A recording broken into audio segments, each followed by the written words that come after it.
हरे कृष्णा। तो आज हम आए हैं दर्शन के लिए अग्रदीप। ये अग्रदीप गोविंद घोष ठाकुर का लीला भूमि है। तो भगवान गोपीनाथ का सेवा एक हुए थे, गोविंद घोष गोपीनाथ की सेवा करते थे। तो इसके पहले का बहुत लीला है कि चैतन्य महाप्रभु के साथ गोविंद घोष सेवक के रूप में थे कभी।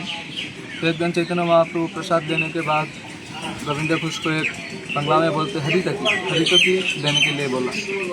तो गोविंद घोष को आसपास शायद नहीं था हरितकी, तो इधर उधर ढूंढ के एक हरितकी लाके कुछ देर बाद चैतन्य महाप्रभु को दे दिया। हरितकी क्या होता है? हरितकी ये पाचन के लिए काम करता है, खाने के बाद खाते हैं।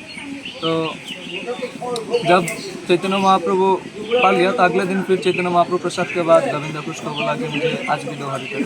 तो उस दिन गोविंद घोष साथ ही साथ हरितकी दे दिया। तब चैतन्य महाप्रभु ने उनको पूछा कि मैं कल जब हरितकी के लिए बोला था तब इतना देरी करके तुम मुझे हरितकी ला के दिया और आज इतना जल्दी दे दिया, क्या बात है? तो गोविंद घोष बोला कि नहीं, कल नहीं मिल रहा था तो बाहर से मैं ढूंढ के लाया और तभी, ताकि आज आपके सेवा में कोई विघ्न ना हो, इसलिए मेरे उत्तरी में मैं इसे बांध के रख दिया था।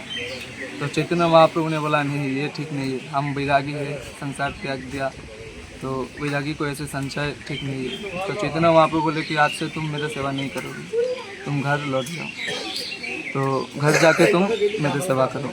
तो गोविंद घोष अत्यंत दुखी हो गए, वो सभी से वैष्णवों से विदाई लेने लगे। अब चैतन्य महाप्रभु का आदेश है, क्या करे?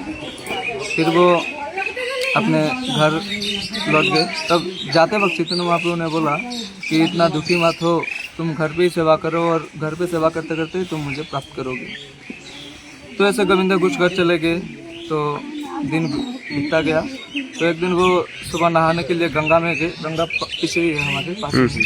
तो जब गंगा नहाने गए, ब्रह्म मुहूर्त में गए थे, अंधेरा था चारों ओर। तो जब डुबकी लगाया तो उनके पैर में एक लकड़ी आके लगा। तो उन्होंने सोचा कि जो इंसानों को अंतिम क्रिया करते, जो जला देते, उसका लकड़ी शायद बह के आया, उनके पैर में लगा। ये सोचते हुए उन्होंने वो लकड़ी को लेकर नदी के साइड में फेंक दिया, छोड़ दिया। तो तब गोविंद घोष ऐसे ही घर पे लौट गए। तो उस दिन रात को चैतन्य महाप्रभु ने उनके सपने में आए, बोल रहे थे कि मैंने तुम्हें बोला था कि तुम घर पे रह कर मुझे प्राप्त करोगे, तो मैं तुम्हारे पास आया और तुमने मुझे ऐसे फेंक दिया। तो इसी तरह गोविंद घोष ये सपना जब देखा, अगली सुबह बहुत दुखी हो गए कि भगवान आए थे मेरे पास, मैंने उनको फेंक दिया। और सपने में ये भी बोला कि इस लकड़ी को ला के गोपीनाथ के विग्रह स्थापना करके तुम सेवा करो। तो अगले सुबह वो गए गंगा के पास, वो लकड़ी लेके आए और बहुत आनंद के साथ उस लकड़ी से भगवान गोपीनाथ का विग्रह का निर्माण किया और गोपीनाथ का सेवा शुरू किया।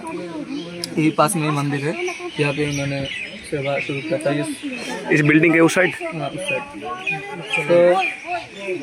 तो ऐसे वो सेवा करते रहे। तो उनके पड़ोसी, उनके गांव वाले ने मिलकर उनको शादी करवा दी एक माताजी से, भक्त माताजी से। तो ऐसे कुछ दिन बाद उनका एक लड़का भी हुआ, जिसका नाम उन्होंने रखा गौरा चाँद, लड़के के नाम गौरा चंद्र, गौरा चाँद, गौरा चाँद, गोविंद घोष ठाकुर का पुत्र। तो एक दिन गोविंद घोष ठाकुर कहीं बाहर किसी भक्त के उधर मिलने गए। तो तब गोराचाँद की उम्र 5 साल था। तो उन्होंने बोल के गए उनके स्त्री को, साधर्मणी को, कि मैं जा रहा हूँ तो एक काम करना, भोग का प्लेट रेडी करके गोराचाँद को दे देना, वो भगवान को अर्पण कर देगा। तो ऐसा ही हुआ, गोराचाँद अपने माँ से भोग का प्लेट लिया और भगवान के घर में गया। तो भगवान को दिया, अरे खा लो, सरल है। तो भगवान खा नहीं रहा, तो बोल रहे थे मेरे पिताजी जब देते तब आप खा लेते, अभी मैं दे रहा हूँ नहीं खा रहे। तब गोपीनाथ बोलने लगा कि देखो मैं खाऊंगा, लेकिन एक शर्त है कि मैं जो खाया मैंने खुद तुम्हारे हाथ से लेके खाया, ये बात तुम किसी को नहीं बताओगे। अगर बता दिया तो साथ ही साथ तुम मर जाओगे। तो गोराचाँद बोला ठीक है अभी तो तुम खा लो। तो गोपीनाथ ने वहाँ से एक पार्ट प्रसाद लेके खा लिया। तो गोराचाँद बाकी जो प्रसाद रह गया वो लेके माँ को जाके दिया। देखो बोला मुझे भूख लगा है, मुझे प्रसाद दे दो। और माँ देखा कि अरे प्रसाद के प्लेट से तो एक हिस्सा खाली है।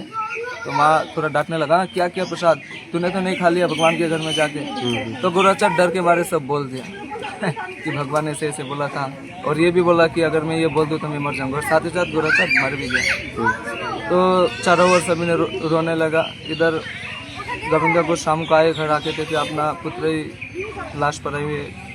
तो वो बहुत दुखी हो गए और गोपीनाथ से जाके बोल रहे कि तुम्हारी सेवा करके क्या लाभ हुआ मेरा अपना पुत्र जो सेवा में इधर थे आपके वो भी मर गए, ये आपने क्या किया? अब मैं मर जाऊंगा तो मेरा पिंड कौन देगा? कम से कम अंतिम संस्कार तो कोई करने के लिए रहना चाहिए। तब भगवान उन्हें बोलने लगा कि तुम संसार का ये जो उच्चिष्ट प्रेम मुझे मत दो, सभी को प्रेम बांट के मुझे दोगे ये नहीं चलेगा, पूर्ण प्रेम मुझे चाहिए। तो ये उच्चिष्ट प्रेम मत दो, और तुम जो बोल रहे हो कि पिंडदान कौन करेगा, तो तुम चिंता ना करो, तुम मेरा सेवा में लगे रहो, मैं खुद तुम्हारे लिए पिंडदान करूँगा। तो गोविंदा घोष फिर से खुश हो गए और वो पति पत्नी एक साथ फिर से सेवा करना शुरू किया। कुछ दिन बाद उनके पत्नी भी शरीर त्यागी और उसके भी कुछ दिन बाद गोविंदा घोष भी शरीर त्यागी। तो गाँव वालों ने गोविंदा घोष का अंतिम संस्कार कर दी गंगा के पार, और करके जब वो लौट के मंदिर पे आए तो उनको ये बात पता था कि भगवान ने प्रतिज्ञा किया था कि खुद वो गोविंदा घोष का पिंड देंगे।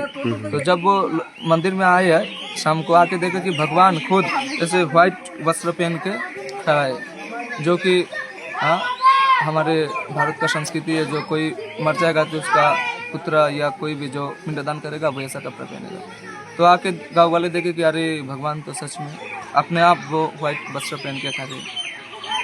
चैतन्य महाप्रभु गोपीनाथ। तो आज से उस समय से आज तक गोपीनाथ गोविंदा घोष ठाकुर का पिंडदान खुद करते। तो इधर है मंदिर और ये है गोविंदा घोष ठाकुर का समाधि। तो ये समाधि गोपीनाथ जी मंदिर से यहाँ पर आते और खुद आके पिंडदान करते हैं। गोपीनाथ जी खुद आते हैं पिंडदान के लिए? गोपीनाथ जी खुद आते आके पिंडदान करते, और रोज गोपीनाथ का प्रसाद भी यहाँ पे आते ऑफर होता है गोविंदा घोष ठाकुर की। तो यही है यहाँ का लीला भूमि। हमारे गुरु महाराज श्री श्रीमद शुभकांत गुरु महाराज भी आए थे इस साल ही। इधर एक पैर इसके नीचे 2 घंटे तक हमें गोपीनाथ का लीला कथा सुनाए थे। जय श्री प्रभुपाद की जय, गोविंदा घोष ठाकुर की जय, श्री राधा गोपीनाथ जी की जय, अनंत कोटि वैष्णव भक्तवृंद की जय, गुरु प्रेमानंद। हरि हरि बोल। थैंक यू प्रभु जी। तो हम अब समाधि का दर्शन करते हैं।